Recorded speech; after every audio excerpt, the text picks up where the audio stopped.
the star chest and ascension levels is basically uh, something that can give you not only. So let's read what it says. Star chest contains dust, a rare mod, or a new piece of gear. So I opened up 2 star chests, and because like the server is getting hit,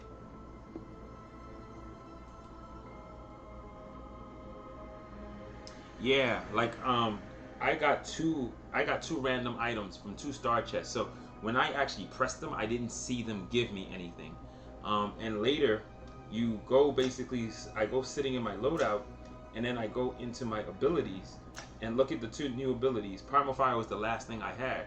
I gained the Windwalker Totem and Volatile Mind. So now I have a support build of 3 support items. All I'm missing now is the Miser. Once I have that, I'll have a full support build. Um, the It's amazing the ascension levels, because let me go back to ascension to show you something real quick. Um, the ascension levels are pretty amazing. So let's go back to the beginning.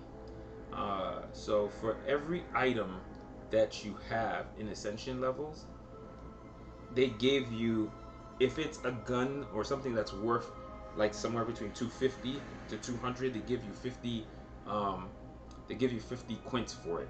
So by the time I finished around 37 levels, I had over 970 quints, way more than I started off with the day. I had 470 when I started, and I had 970 by the time I had stopped, because it looked like the ascension wasn't working.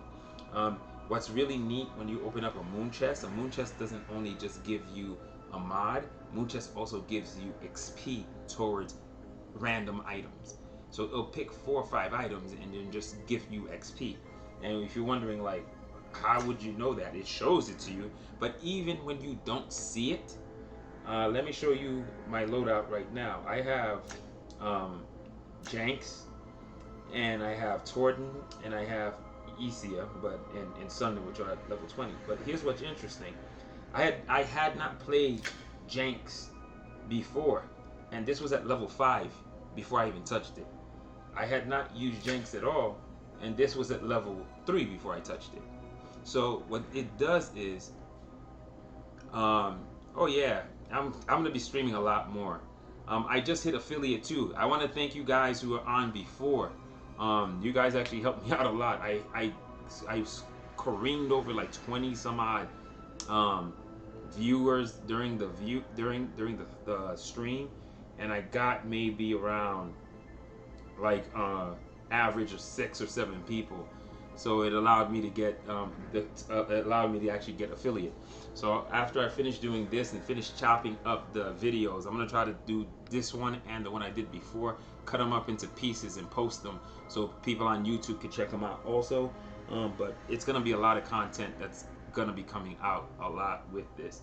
But it's kind of cool when you open up moon chests. They also give you XP. Even the sun chests sometimes give you XP too. If they give you a mod, XP is also thrown on top of it. So this thing, before I even played them, they were at level. They were hot. They gained levels. So it's really neat. I like the way everything looks and feels. So it's a lot better. So this is my right now. I'm using my my support build, support seeker build. So the demi loon is pretty cool. If you let it spread, if you shoot far, it spreads out. If you shoot close, it stays as one giant ball. So all of those shots can hit one person. You can basically blow somebody to heck. Yeah, it's neat. I'm getting weapons, I'm getting items. Like I have a whole bunch of stuff. I gotta learn how to play Janks better. But it's a fun primal. It's just I was having trouble controlling where he was going, but it's really neat. I love the way you can actually play around with the character models. I think the only thing they should do, where it's possible, like if you're talking about Hafter's gauntlet, why don't you make the gauntlet appear on her arm here, and why don't you have Kieran's cash replace the pouch, the cash that they're always carrying anyway? You know what I'm saying? You have something called the kindred clasp. A lot of these characters have a clasp on their um, on their image anyway. Why not show a 3D representation of it anyway? It's simple little things, but it'd be kind of cool. I think what would be neat too, when you touch the if you touch the primary, you see the primary. But if you show the heavy, they should show the heavy because it always switches back and forth anyway. So you should show us both models. I think that'd be kind of cool. Those are like the little things that I see that are a little bit off, but I mean, those are some of the things I'm gonna also put in feedback besides what I'm gonna have in my videos. So I'm definitely gonna try to talk about that. But it's really cool to pick up two new heavies, to pick up two new trinkets. Those two trinkets are pretty cool. I want to play the vial, the clemency vial. I'm gonna play it because it was weird when I was in full what do you call that bad boy? Full Vanguard. I had like a rainbow gasoline sheen around my character at the same time, and I don't know if that was representing the Vanguard healing or if it was something else. And I gotta try Warborn Amulet. I gotta try a bunch of stuff. The thing I'm trying to figure out too in Vanguard, they didn't upgrade anything, but the Vanguard feels better now. Like today, I was standing in front of a Sunder. I was on full Vanguard. I was shooting at it. The Sunder swiped me. I shot him. I gained enough health to knock him out so he couldn't kill me. Like, it was kind of crazy. As I was hitting him, I was generating health fast enough not to die, which has not happened, and that's just the primary chain gun. So they sped it up somehow that it feels better. I was playing the Cold Diffusion Constant today, and it's blowing people up at level 16. It didn't feel like that just a few days ago. I had to hit people with Art Mandrill and then Cold Diffusion Constant, or I had to hit them with Primal Fire and then Cold Diffusion Constant. Now if I catch you with the Cold Diffusion Constant, you die. Like it feels completely different. Oh, it's crazy. You don't do anything. You go half health, boom, you're invincible for 2 seconds. You don't have to do anything. It's nuts. It's the craziest thing I've ever seen. It just triggers on its own.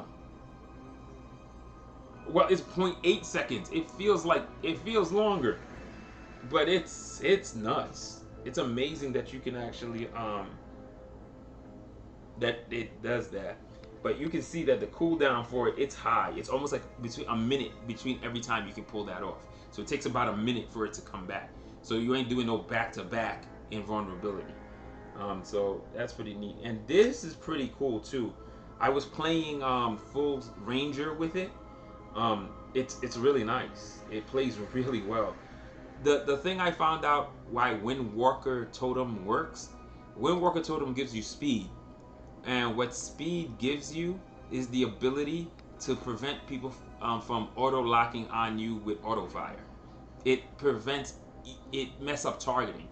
Like if people are not aiming their guns, if you're running around on the Windwalker Totem doing circles around it, they can't easily lock on you if they're not aiming at you. So they'll miss more than they'll hit.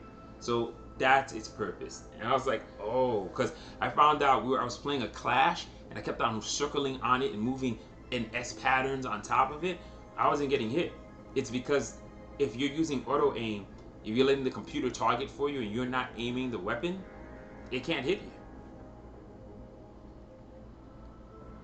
Yeah, but it kind of makes sense because it literally, you don't have to do anything for it to activate. You do nothing. It just activates. Be happy that it even drops down that low. Like if to me, I wouldn't even have made it go lower. I would have kept it high. I would have made the duration maybe go up to about 1.2 seconds. And that's it.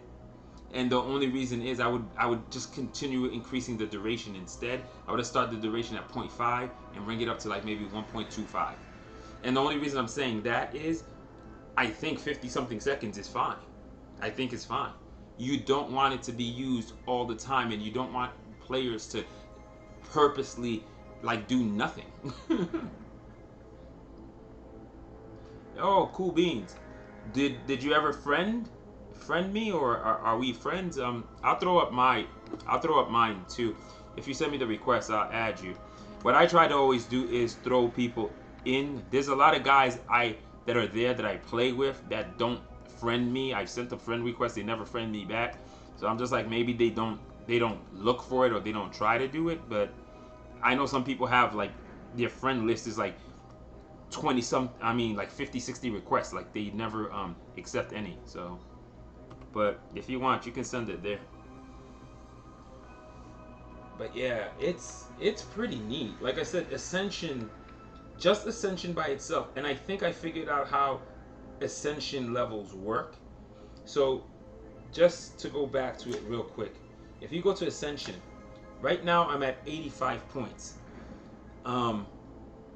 Oh, we are? Okay. Oh, cool beans. So when we're like at 85 points, I believe these go down by the amount of XP that you earn across all your items. And even if it's level 20, it doesn't matter if you can see the XP or not, it still affects the Ascension level. So even if you have, even if you took mostly level 20, or mostly level 20 build, they should earn a certain amount of XP. You won't see it, but it still will affect that level. So that's the thing I think that's actually pretty cool. I believe that's what it is, because I was at 100 and something, and then I played a match. I earned like 6 XP across all 6 items. That's 36. It dropped it down to 85.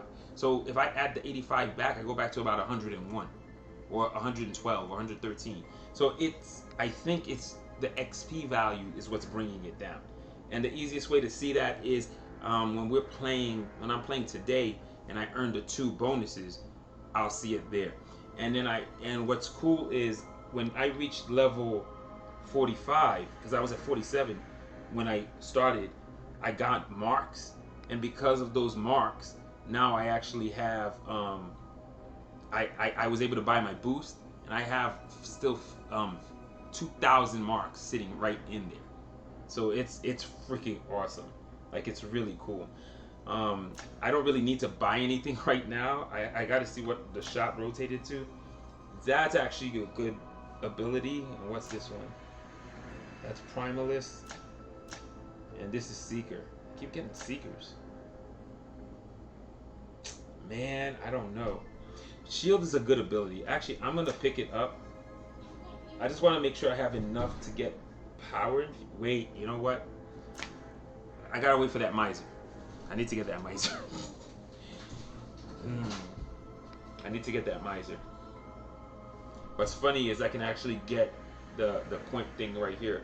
And here's why. You could actually just buy it, because in level 50, I get 2,000 more marks. And then it just goes up to 120. I'm already past a third.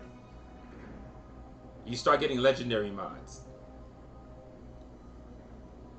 You get 2,000 more marks at level 68. I just want to show you, you get another 2,000 marks at level 80.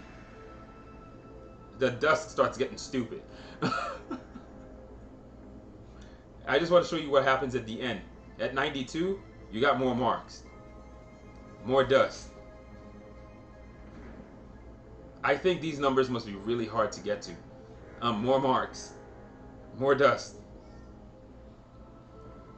Marks, legendary mod. Marks, legendary mod. Marks. That's just crazy at the end. But I'm hoping they reset eventually. I hope it becomes like a seasonal thing, or they increase it to 200. Like, people are gonna finish this off. I just don't know. I think they start off small and then they start to grow. I think that's what's gonna happen. I'm thinking they're gonna get larger. So we're gonna find out in a few minutes. I'm pretty sure I'm jumping to 48 by the end of the next match I play. But yeah, and I'm gonna try to play with controller. And this is gonna be my support build. But it's kind of cool. I get to try different things. I don't know how well they'll play in Eventide, but Eventide is so beautiful right now too. That's what I'm gonna play. Oh, capture the flag. Let me play a quick CTF. I haven't played that in a while.